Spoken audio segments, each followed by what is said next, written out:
In the past, I've used other methods. Can't say I would recommend them. I've used things like using pry bars wrapped in 1-inch nylon tie straps and trying to, basically what we're trying to do is spread these torsion springs, or put to preload the torsion springs enough so that we can get our adjusting bar, these little tabs, into the holes in the torsion springs. It's not easy to do, certainly not something to do by yourself.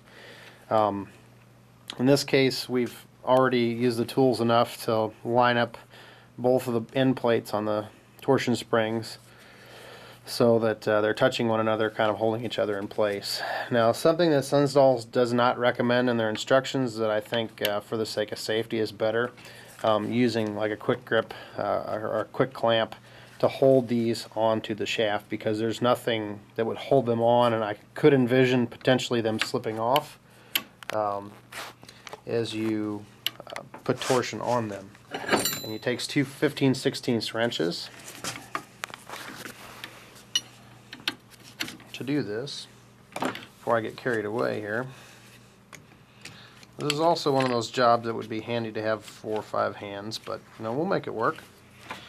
Okay, so my cameraman may have to assist here,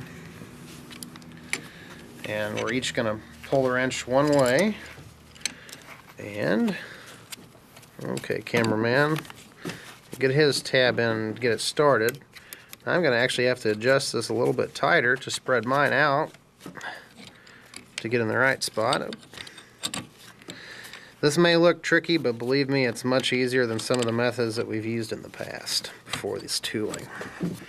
Okay, look at that. Now we've got them through, and we'll go ahead and install the, I think they're 1/8" roll pins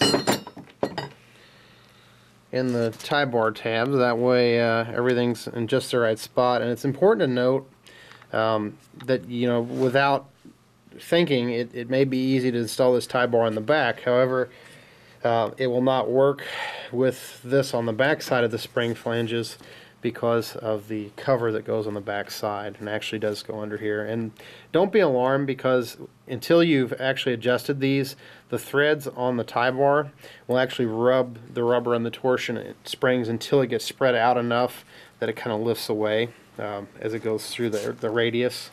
So don't worry about that at all, at least when you get started.